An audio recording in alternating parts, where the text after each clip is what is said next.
What I don't understand is why the government of Ahmed Bola Tinubu will wait too a long time to confront the terrorists and their sponsors head on.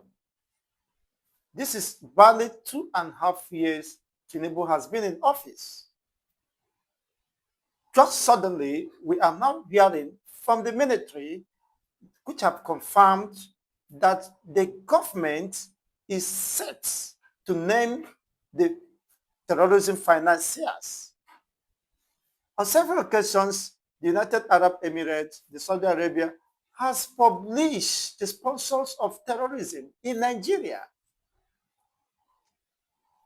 communicated to Nigerian government under the watch of Buhari, yet no action was taken. What Buhari then could do is to come out to tell the masses that this financial terrorism or terrorism financiers will be tried secretly. Secret trial, despite the fact their actions, their nefarious and dastard actions, is being felt by the public. And people are expecting that justice will take its course. You can see how indecisive and insincere Buhari's administration was. In fact, during the dispensation of Buhari, we understood that even the terrorist tribes, they were emboldened. The Fulani militias, bandits were emboldened because of the body language and lackadaisical attitude displayed by the president. He showed some level of sympathy to his kinsmen who are here and there across the region, terrorizing the people, even in Katsina State. Several Hausa communities was overrun. Yes, that is quite sad. Recall, about 2 years ago, Sunday Igboho said that even Sheik Gumi was a terrorist sympathizer that was under the watch of Buhari administration. In fact, at the point Sheikh Gumi become the spokesperson, become so powerful in Buhari's administration that he detects what happens. He detects how the Boko Haram or the Fulani terrorists should be treated, or what he called the bandits. He said these are not terrorists, they are fighting for their rights. They were so emboldened to the point that just a non-governmental organization received 100 billion naira. Mieti Allah. And Sheikh Gumi was the one facilitating, of course, the bargain between the Boko Haram or the Fulani bandits and the government of Buhari. But everything, of course, shifted immediately. Tinubu assumes office. Sadly, the father of Sheikh Gumi has died. He's an orphan now. Tinubu does not even give him a space. Tinubu is moving now to destroy the legacy of Sheikh Gumi, that the Boko Haram, the bandits, the terrorists should be reintegrated. They are fighting for their rights. But Tinubu has different approach and perspective about the oppressions, nefarious activities, and the wanton destruction of life and property, displacements of indigenous people in their respective communities is something that has become a subject of worry. And yet, the North is capitalizing on that to discredit Tinubu's administration. These are one of the bases why they maintain that Tinubu must be one-term president. One-term president, because he has not been able to curtail the spikes of insecurity. In fact, under Tinubu administration, in the last 2 years, there have been escalations of insecurity. They have increased their momentum. They are striking front and back. You begin to ask, This weren't so under the watch of Buhari. That is just the truth.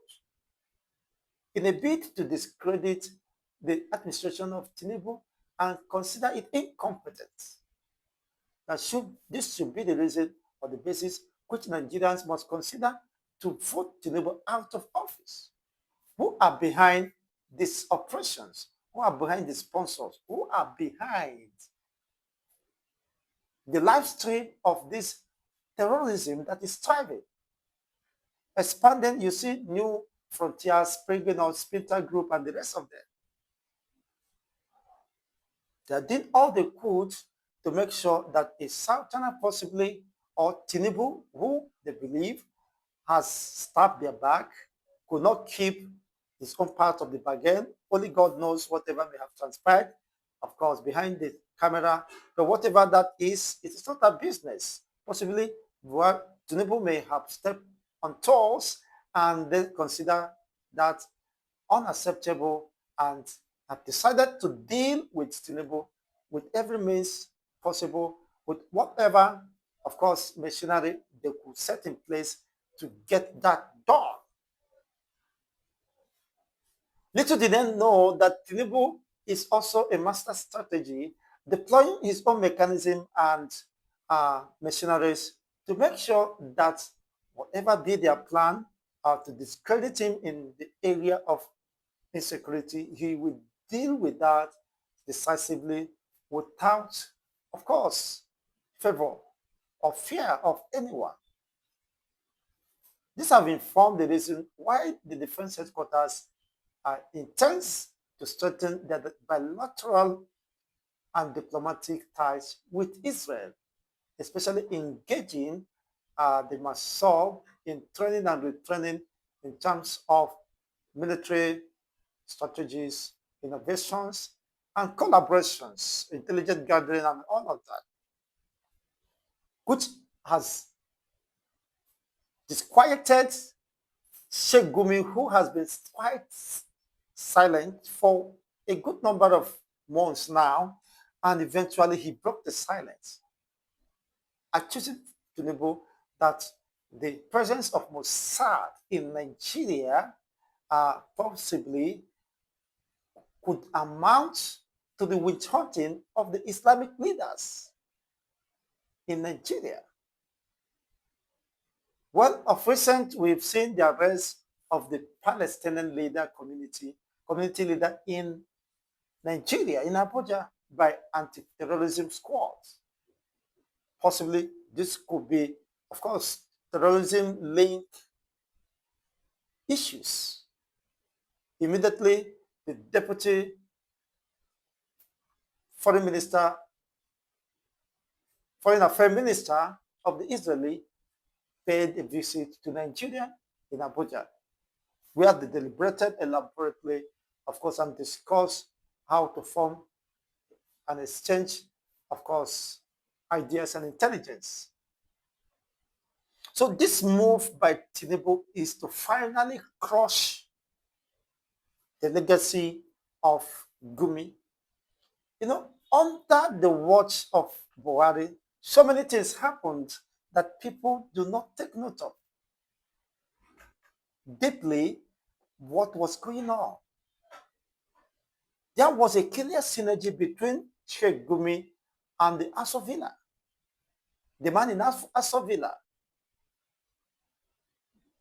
Gumi demonstrated without hiding it that he is a terrorist sympathizer, because these people's art, according to International Terrorism Index, Boko Haram is being classified as the fourth most deadliest terrorists because of their antecedents and happening within Nigeria. It's a very disturbing development, and it is now. So many of them have gone silent. In as much as some people might be skeptical about the recent move by Tinubu, considering its political calculations or political move intending to silence certain voices, possibly for his political advantage. Well, be that as it may, but the important thing is it is never too late, of course, to stand up to fight against criminality, insurgency, and the process of an act of terrorism. So if this confirmation, of course, moves has been made, that now the Nigerian government is willing to now name the terrorism financiers. It's one thing to name them, it's another thing to prosecute, to bring them to the place of justice. If they are tried, of course, given the privilege and the right to defend themselves, if they are found culpable, then the law should be applied. That is when we will really understand that this Tinubu administration is committed to the fight against terrorism in Nigeria. Otherwise, of course, an African Nigeria will believe it is just mere political witch hunting, or trying to silence certain people to drop the ambition and possibly consider him for the second term bid will not work. If the government of Tinubu fails to fight terrorism, then they are telling Nigerians they are sympathizers of the same terror unleashed on Nigerians. It is not the first time such publications have been made by international bodies with the intention to assist Nigeria in the intelligence coordinates and fishing out these people. But what we do not understand is conspiracy of silence on the part of the government, who claim they are fighting terrorism. But with the way it is being handled for some years now, we begin to ask and question the sincerity of the government, who claims he's fighting terrorism, and sadly, people are beginning to worry. What is the sincerity and the political will on the part of the government towards that fight against insurgency and terrorism?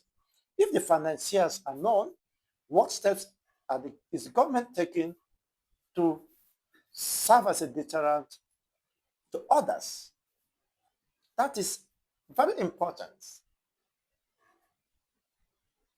Action should define and justify the moves of the government. That shouldn't be a news or a surprise, because it has been before the public domain and Nigerians have been clamoring and demanding the reason why the government has decided to be silent for quite a good number of years now, after the publication was made. But now, you are now ready. What were you waiting for since? Could it be a case of paddy, of course, fall here and let me fall here? Well, people continue to watch and remain skeptic about the sincerity of Ahmed Bola Tinubu in fighting the act of terrorism.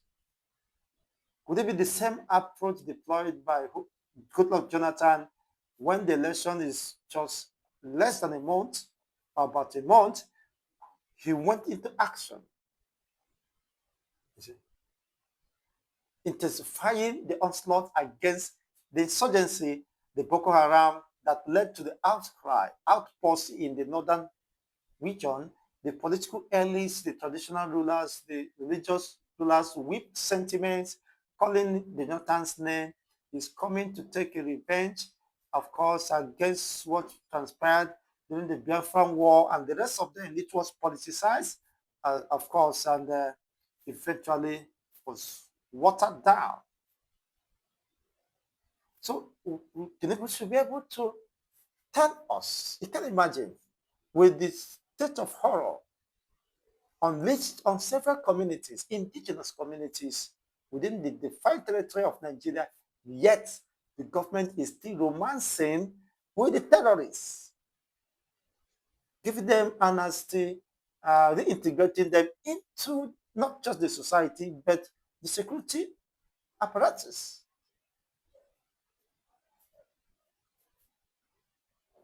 That is quite tragic. It's just an accident buying time to happen. The reason why even the military operations are being sabotaged, the information and plan or strategy to, of course,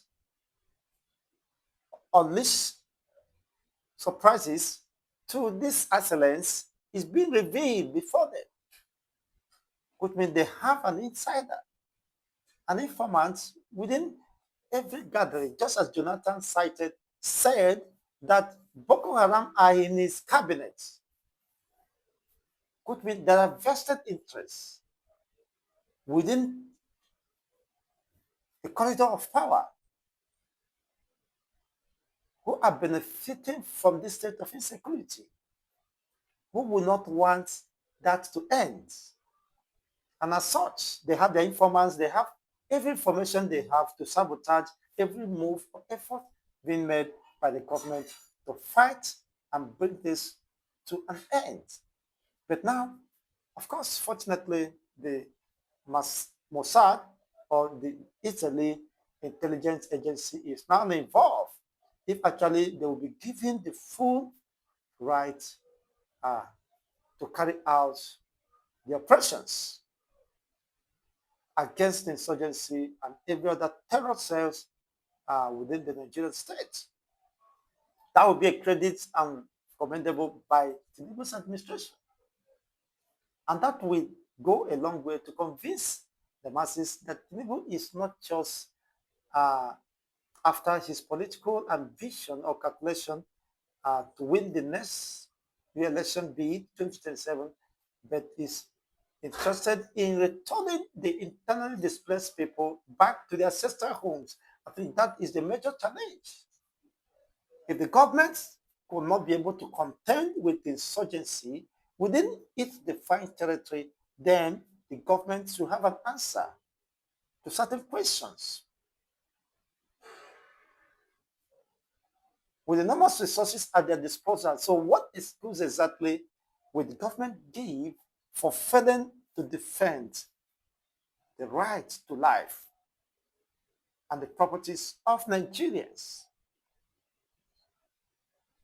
They raid communities, they kill, they bring down buildings, infrastructure facilities, left the entire community desolate, and eventually reoccupy it, rename the street and the location after their own nomenclatures and the rest of them. Yet, you have a government. It's a very disturbing development, and we do hope that, as a matter of urgency, that Tinubu's administration must stand up, must rise up to live up to her expectation, up to her responsibility. It is a responsibility as saddled, recognized under the law.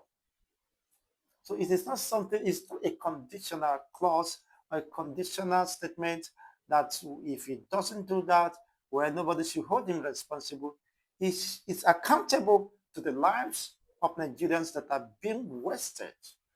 Just imagine Tinubu went as the Grand Commander of the Armed Forces and the President, including not just the President and the Minister of Petroleum. Three portfolios being controlled by a single man. Yet none of them appears to be striving. We cannot boldly say this is one area Tinubu have distinguished himself. And Nigerians are asking questions. Is it the area of petroleum sector as the Minister of Petroleum? Is it the area of defense? Nigerians are being killed like animals on daily basis. Is it the area as a president delivering executive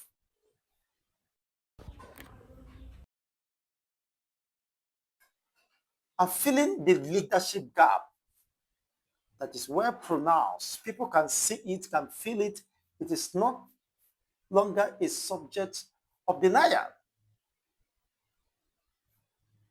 So Nigerians are watching to see the steps and the how the proactiveness of the part of Ahmed Bola Tinubu and his decisiveness and political will to address this nagging issue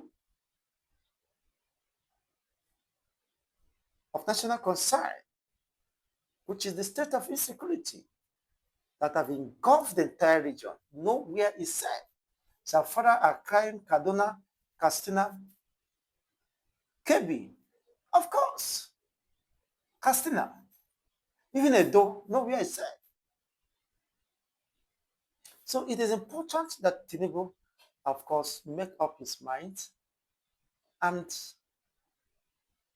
prove his critics otherwise, that he's not just raising these issues because of his political interests or with hunting his political opponents just to get mere political advantage over others. Now, whatever be the case, of course, we keep our eyes crossed while we watch as events unfold.